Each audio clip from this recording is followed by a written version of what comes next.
The courthouse buzzed with chatter that morning. Sunlight streamed through the tall windows, illuminating the grand chamber adorned with polished wood and leather seats. Lawyers in tailored suits whispered among themselves, smirking at the sight that had captured everyone's attention, a skinny teenage boy struggling to push open the heavy double doors of the courtroom. Jamal Carter stepped inside, his suit visibly too large for his frame, as if borrowed from someone much older. His shoes squeaked against the marble floor, each sound echoing louder than it should have. He carried a battered leather briefcase, its edges frayed, and when he looked up, his expression revealed both determination and a flicker of unease. The room went silent for a moment, and then came the laughter. A low chuckle from one corner grew into a ripple of mockery that spread across the courtroom like wildfire. Even the judge, a stern man with a gavel in hand, raised an eyebrow as if to say, "This must be some kind of joke." "Who's this kid?" a voice muttered from the back. "Must have taken a wrong turn." Someone else chimed in, earning more chuckles. Jamal ignored the whispers and laughter, clutching his briefcase tightly as he approached the defense table. Sitting there was Mrs. Grace Mitchell, a frail elderly woman with kind eyes and trembling hands. She looked at Jamal with a mix of hope and desperation. "You came," she whispered, her voice barely audible. Jamal nodded. "I promised." "Didn't I?" Mrs. Mitchell had been accused of vandalizing the apartment she had rented for over 20 years. The landlord, Mr. Cartwright, claimed she had deliberately destroyed property out of spite after being served an eviction notice. But Jamal knew the truth, it wasn't vandalism. It was a ploy to force her out so the landlord could redevelop the building for wealthier tenants. Jamal wasn't supposed to be here. The case had initially been taken on by his mentor, Mr. Solomon Green, a retired lawyer with a reputation for fighting for the underdog. But Mr. Green had fallen gravely ill just days before the trial, leaving no one to take Mrs. Mitchell's case. Jamal had stepped forward, knowing full well the odds were against him. He placed his briefcase on the table and began organizing his papers, but his hand shook slightly as the jeering continued. "Mr. Carter, are you prepared to proceed?" The judge's voice cut through the noise, silencing the room. Jamal straightened his back and nodded. "Yes, Your Honor." The judge's gaze lingered on Jamal for a moment before he sighed. "Very well. Let's begin." The trial started, and Mr. Cartwright's lawyer, a sharp-dressed man named Victor Reynolds, wasted no time making his presence known. His voice was smooth and confident, his every word laced with condescension. "Your Honor, it's clear that my client, Mr. Cartwright, has been the victim of malicious intent.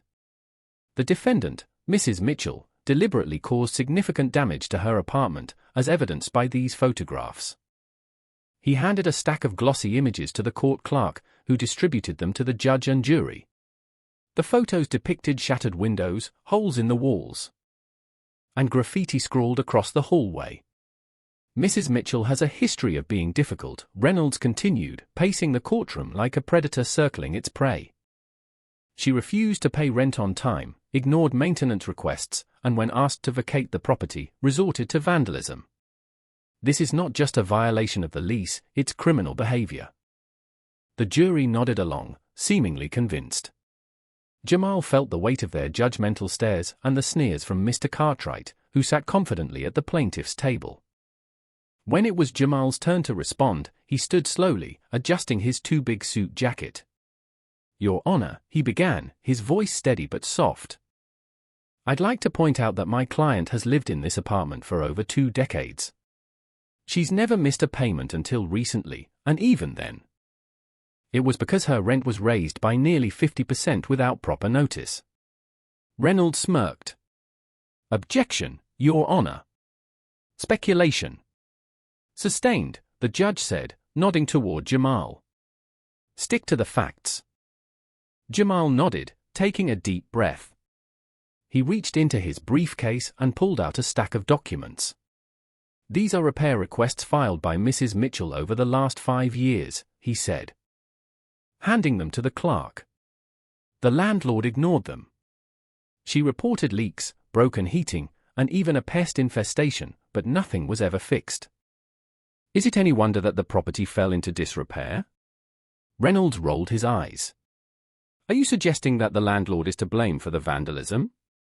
I'm suggesting, Jamal said, his voice growing firmer, that Mr. Cartwright has been neglecting his responsibilities as a landlord to force tenants like Mrs. Mitchell out.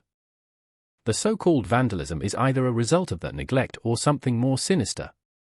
The courtroom murmured at his words. For the first time, some of the jurors seemed to be paying closer attention to Jamal. Reynolds stepped forward, a smirk playing on his lips.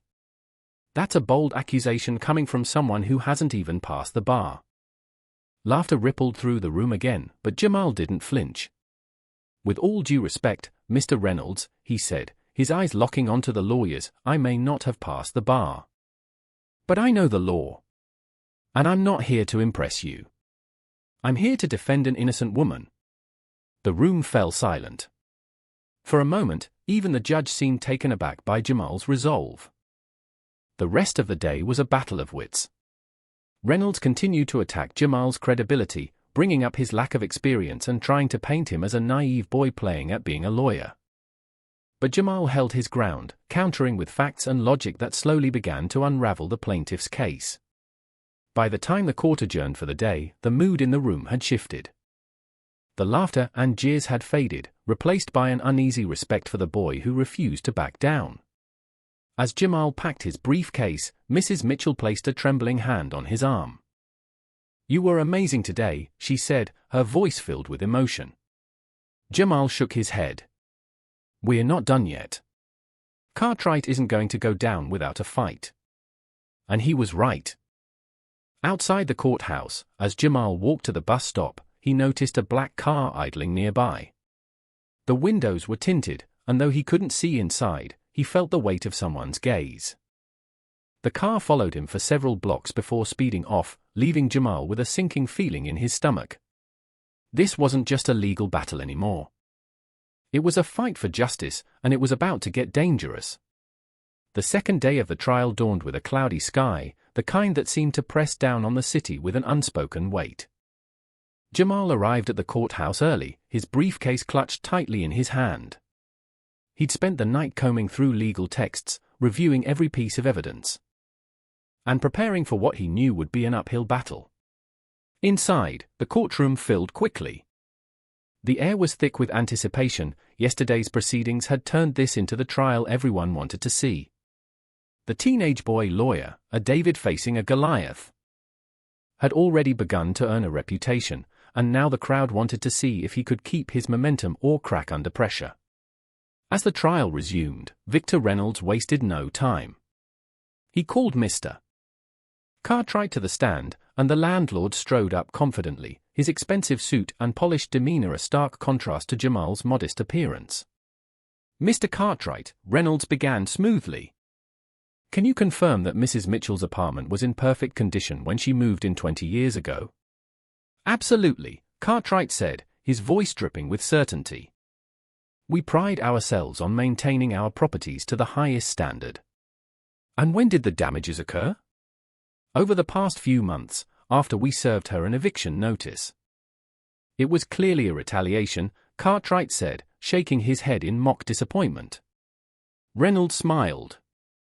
Thank you, Mr. Cartwright. No further questions. It was Jamal's turn. He rose from his seat and walked to the witness stand, his steps deliberate. The courtroom was silent, every eye on him. Mr. Cartwright, Jamal began, his voice calm and steady. You testified that Mrs. Mitchell's apartment was in perfect condition when she moved in. Do you have documentation to support that claim? Cartwright hesitated, just for a second. But it was enough for Jamal to notice. Well, no, Cartwright admitted, but that was 20 years ago. I wasn't the landlord then, but I assure you, our properties have always been well maintained. Jamal nodded, pretending to consider this. And you also claim that the damages occurred after you served the eviction notice. Are you aware that Mrs. Mitchell filed several complaints about maintenance issues, leaks, broken fixtures, and pests long before the notice? Cartwright stiffened. I'm not aware of any such complaints. Jamal turned to the clerk. Your Honor, I'd like to present Exhibit B, a collection of maintenance requests filed by Mrs. Mitchell over the past 5 years. The documents were handed out, and Jamal stepped closer to the jury. As you can see, these requests were submitted multiple times, yet nothing was done to address them. In fact, many of them were ignored entirely. Doesn't that suggest negligence on the part of the landlord? Reynolds jumped to his feet. Objection, Your Honor. The defense is leading the witness. Sustained, the judge said. But his expression betrayed a flicker of curiosity. Jamal stepped back, his face impassive. Let me rephrase. Mr. Cartwright, can you explain why these maintenance requests were ignored? Cartwright squirmed in his seat. I don't handle those personally. That's the property manager's job. Jamal seized the opening. And yet you're here, claiming full knowledge of the property's condition. Isn't it convenient that you can take credit for the property's high standards but deflect blame when it comes to its deterioration? The crowd murmured, and even the judge leaned forward slightly. Jamal's sharp questioning was beginning to crack Cartwright's polished exterior. But Jamal wasn't done. He reached into his briefcase and pulled out a blueprint of the apartment building. This is a layout of the property. You'll notice that the damages you claim Mrs. Mitchell caused are in areas outside her apartment, hallways, stairwells, and even the lobby. Are you suggesting she vandalized these areas as well? Cartwright hesitated. Well, she might have. Might have? Jamal repeated, his voice rising slightly. Or are you using this as an excuse to evict her and redevelop the property for profit? After all, isn't it true that this building is located in a rapidly gentrifying neighborhood? Reynolds shot to his feet again. Objection. Speculation. Sustained, the judge said. But there was a tension in the room now, a sense that Jamal was onto something. Jamal nodded and returned to his table, satisfied for now. He had planted seeds of doubt, and he knew they would grow. During the recess, Jamal sat alone in the cafeteria, reviewing his notes. He noticed whispers and stolen glances from other lawyers and spectators, some amused, others impressed. But the weight of what he was doing, standing up to a powerful landlord and his high-priced lawyer, pressed heavily on his shoulders. He was about to take a sip of water when his phone buzzed. A text message popped up from an unknown number. Stop digging where you don't belong, kid. This case isn't worth your life. Jamal froze, his pulse quickening. He glanced around the room. But no one seemed suspicious. He deleted the message and took a deep breath. He wasn't going to let fear stop him, but the stakes had just gotten higher. Back in the courtroom, Jamal called his first witness, a neighbor of Mrs. Mitchell who had lived in the building for years. Can you describe the state of the building over the past 5 years? Jamal asked. The neighbor, a middle-aged man with a tired face, nodded. It's been falling apart. The pipes leak, the walls have cracks, and the heating barely works in the winter. Mrs. Mitchell's been complaining for years. But no one listens. And have you noticed any attempts by the landlord to make repairs? The neighbor shook his head. No. If anything, it feels like they're trying to force us out. They've raised the rent, stopped fixing things, and now they're accusing Mrs. Mitchell of something she didn't do. Reynolds attempted to discredit the neighbor, but the damage was done. The jury was listening, and Jamal's case was gaining traction. As the day ended, Jamal packed his briefcase and prepared to leave.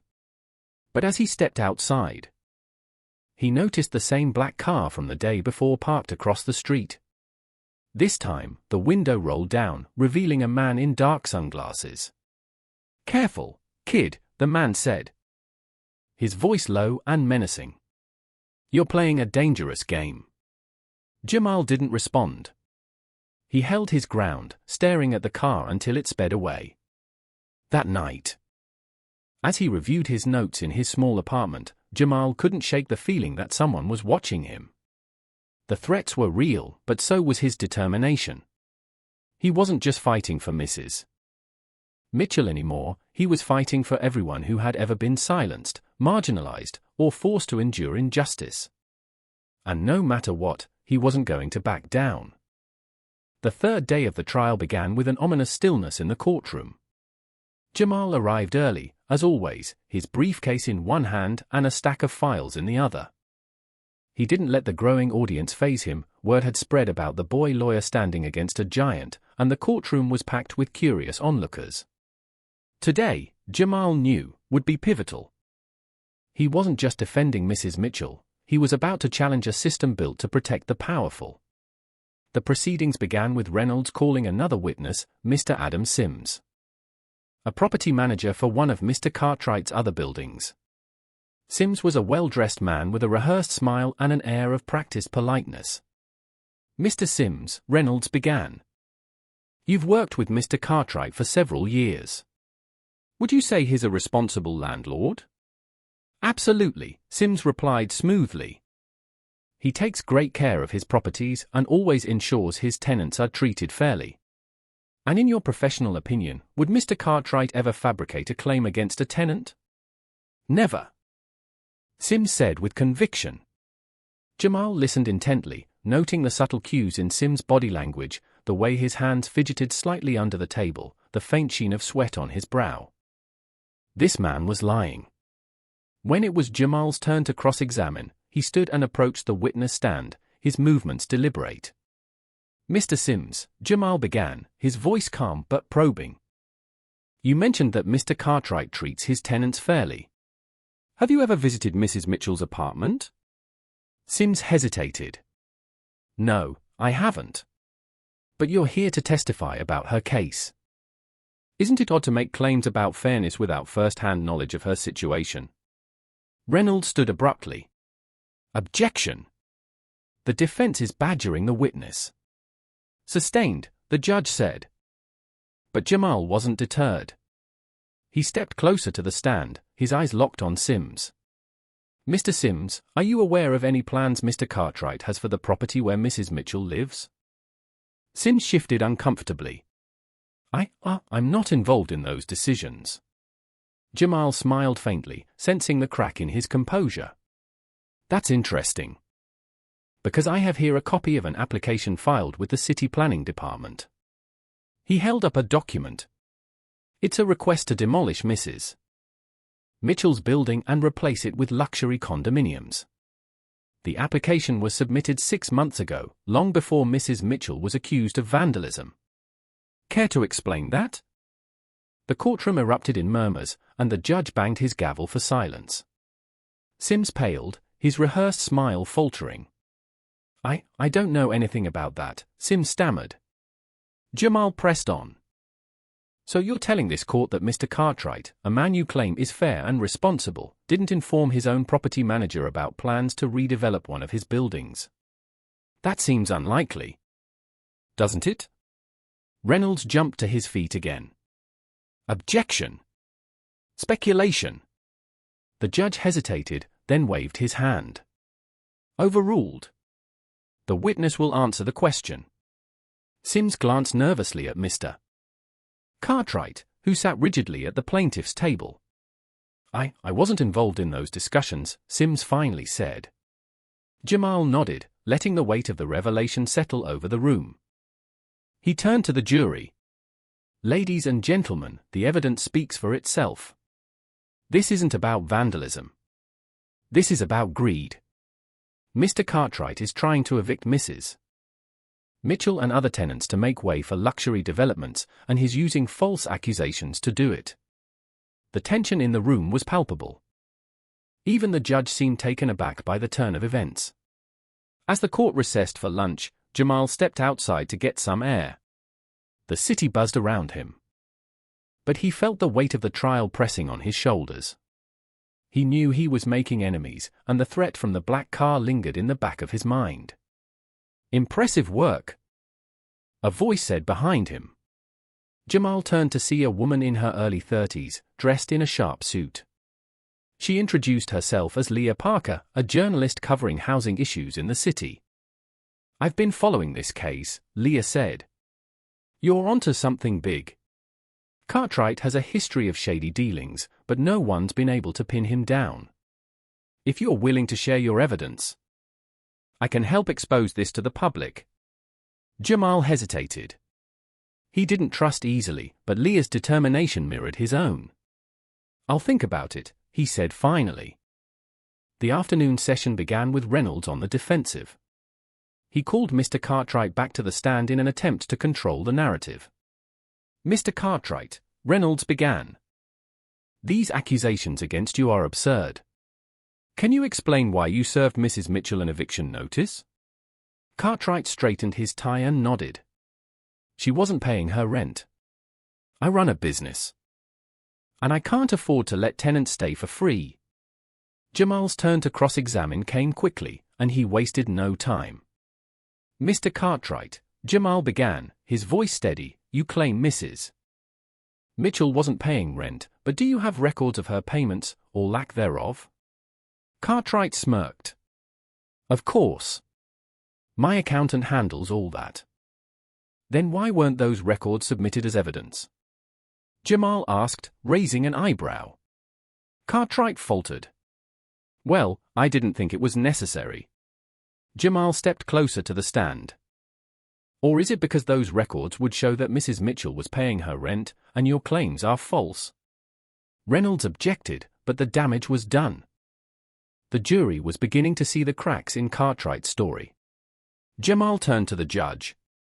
"Your Honor, I'd like to subpoena Mr. Cartwright's financial records. I believe they'll prove that this entire case is built on lies."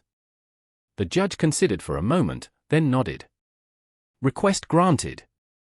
Cartwright's face turned red, and Reynolds whispered furiously in his ear. As the day ended, Jamal felt a small sense of triumph. But as he left the courthouse, he noticed the black car again. This time, it wasn't just watching, it was following him. Jamal's heart pounded as he quickened his pace, weaving through the crowded streets. He ducked into an alley and pressed himself against the wall, trying to steady his breathing. The car idled at the mouth of the alley for a moment before speeding off, but the message was clear: they were watching him. Despite the fear creeping into his chest, Jamal clenched his fists. He wasn't backing down. This wasn't just about Mrs. Mitchell anymore, it was about exposing the truth and standing up to those who thought they were untouchable.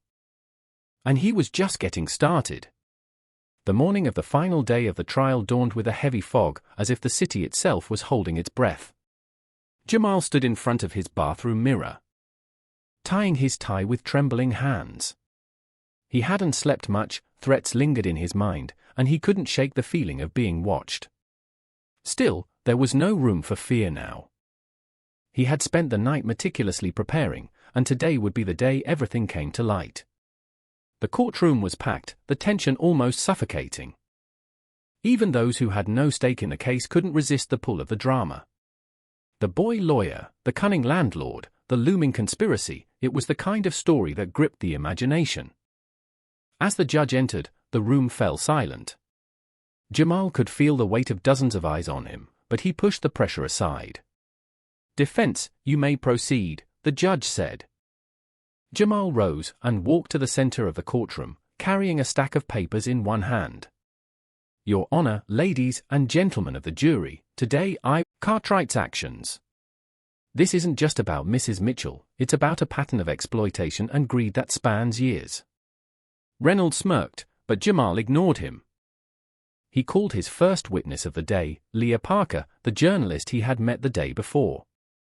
"Ms. Parker," Jamal began, "can you share with the court what you discovered in your investigation of Mr. Cartwright's business practices?"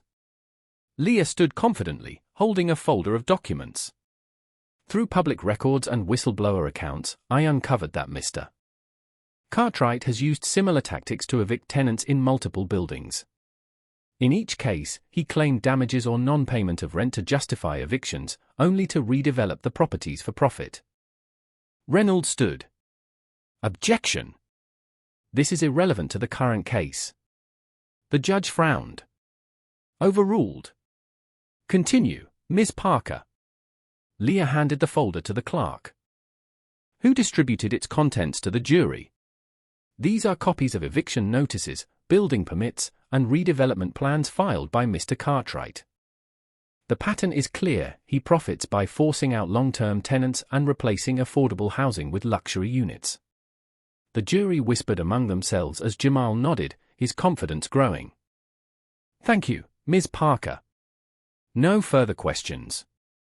Next, Jamal called a surprise witness, Maria Lopez, a former tenant of one of Cartwright's buildings. She was a frail woman in her 60s. Her hands trembling slightly as she took the stand. Ms. Lopez, Jamal began gently, can you tell the court about your experience with Mr. Cartwright? Maria nodded, her voice shaky but resolute. I lived in one of his buildings for 30 years. He raised the rent every year and stopped making repairs. When I complained, he accused me of damaging the property. Eventually, he evicted me. Did he offer you any compensation or assistance in finding a new home? Jamal asked. Maria shook her head. No. I lost everything. The jury looked visibly moved. And even the judge seemed unsettled. Jamal turned to Reynolds, who was furiously scribbling notes. Thank you, Ms. Lopez, Jamal said softly. No further questions. The final blow came when Jamal presented the subpoenaed financial records. He walked to the projector at the front of the courtroom and displayed the document on a large screen. Ladies and gentlemen of the jury, he began, these are Mr. Cartwright's financial records. They show that Mrs. Mitchell has paid her rent on time for the past 5 years. His claim that she's behind on payments is a lie. The room erupted in murmurs, and the judge had to bang his gavel repeatedly to restore order. Jamal turned to Cartwright, who sat pale and rigid at the plaintiff's table.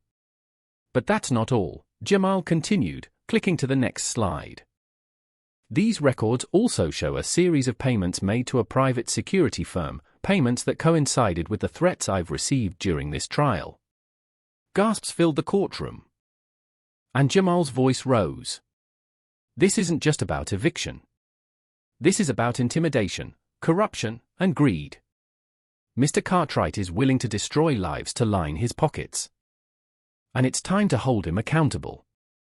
Reynolds attempted to salvage the case during his closing arguments, but the damage was done. The jury was visibly shaken, their trust in Cartwright shattered. Jamal's closing argument was brief but powerful. Justice is not a privilege for the wealthy. It is a right for everyone, no matter their background, their income, or their age. Today, you have the power to show that truth and fairness still matter. The jury deliberated for hours, but when they returned, the verdict was unanimous, not guilty. Mrs. Mitchell wept openly as the judge dismissed the case, and Jamal felt a wave of relief wash over him. He had done it. As the crowd filtered out, Jamal stood alone in the emptying courtroom. Leah approached him, a smile on her face. You're going to make a lot of enemies, she said. Jamal smiled back. Then I must be doing something right. Outside, the black car was gone. The threats might not be over, but Jamal knew he had taken the first step toward changing the system. He walked down the courthouse steps into the bustling city, his head held high. He wasn't just a teenage lawyer anymore. He was a force to be reckoned with, a champion for justice in a world that desperately needed it.